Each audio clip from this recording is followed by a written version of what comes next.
Hey everybody, Justin Michael Williams here, and I am so excited for you to watch this interview with New York Times best-selling author Katherine Woodward Thomas, who is the author of Calling in the One. I know you know about this book.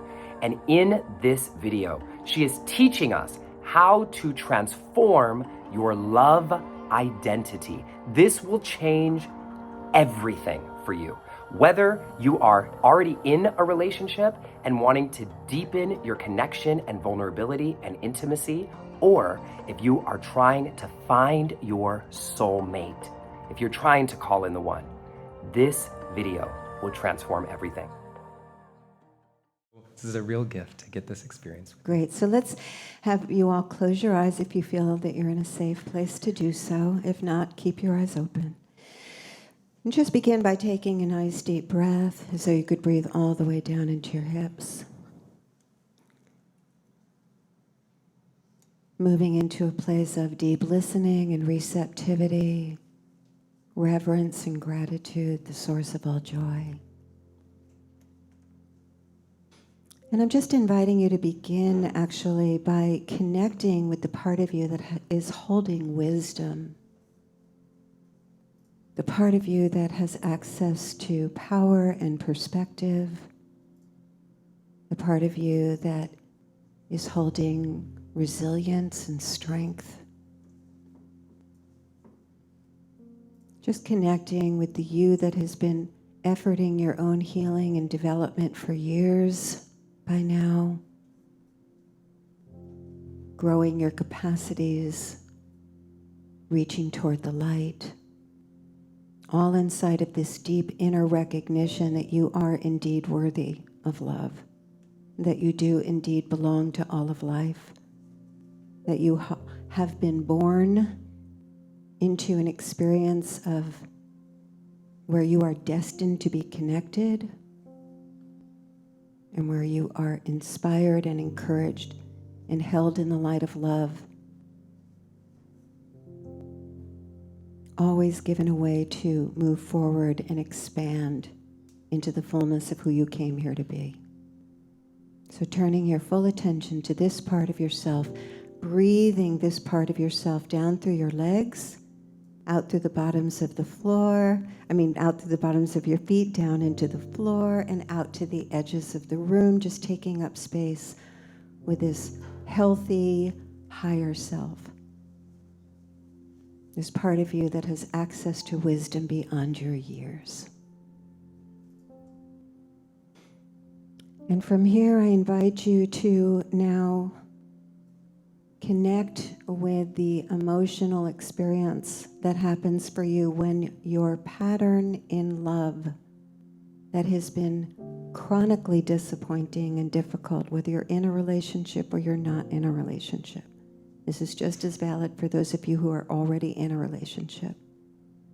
It's the self that comes up when you get quote unquote triggered, when somebody lets you down, when you feel unsafe in relationship, disappointed, when your feelings are hurt. And notice where that lands in your body. Notice that this is an old, ancient conversation that is so familiar. See, I'm not loved. See, I'm not safe here. See, I'm not wanted.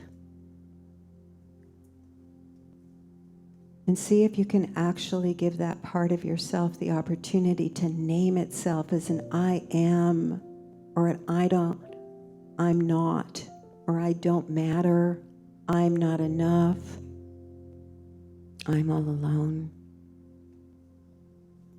This is the self that comes up when you're disappointed, when the pattern has happened again. And just extending your love to that self in your body as you name it, not from your mind, but from your body. Asking yourself, sweetheart, how old are you? What's the story that you're holding about yourself and your relationship with others? And if you have more than one, just see if you can choose the one that brings tears to your eyes, that makes you feel like, ugh, that one again. I'm invisible. I don't matter. I'm not loved. Whichever one has the most energy right now, just extending love to this part of you and noticing how big the energy is. It's being held in this center that is just right there when you get hurt.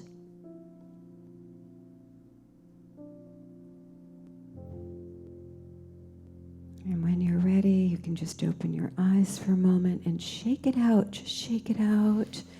Move your body. Remember what you had for breakfast this morning, bringing yourself back into present time. Just saying to yourself, what is the very best thing about being me now as opposed to me then? I have power. I have perspective. I can choose differently. I can push back on that story. I can recognize truth. Right? Just connecting with your higher self, your healthy self. And when you have that centering again, just close your eyes and anchor that energy down through your body, out through the bottoms of your feet, down into the earth, out to the edges of the room. And this time I invite you to really go towards that younger you in your body. You might want to imagine you can put yourself on your lap or look into your eyes. And the first thing you want to do is say, sweetheart, you are not alone because I'm right here. Or whatever the story was, you are not unsafe. I'm here to keep you safe. I am the source of your safety. See if you can correct the relationship between the wise, mature part of yourself and that younger you that was so traumatized and took on this story as though it were real. And then I want you to tell the truth to that part of you. You are more than worthy of love just as you are. You need do nothing to prove your value.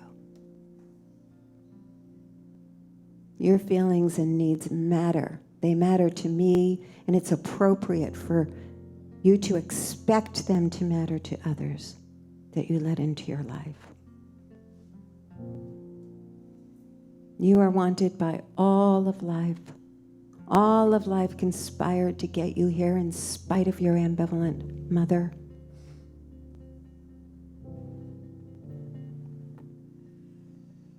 If it was an I'm invisible, I came here to be seen.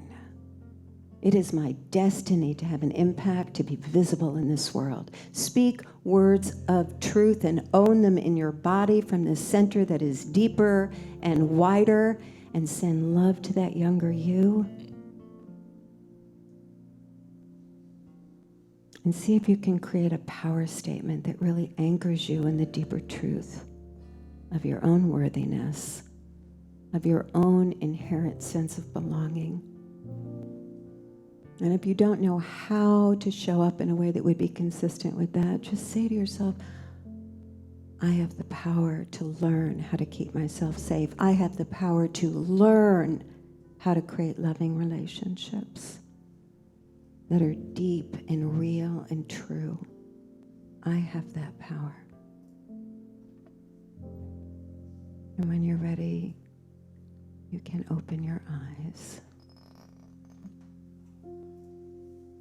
Let's just take a second to let that land.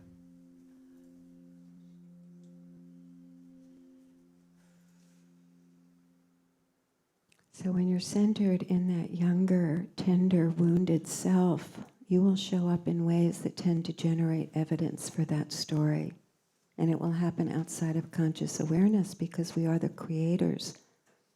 We are co-creators with life of our experience.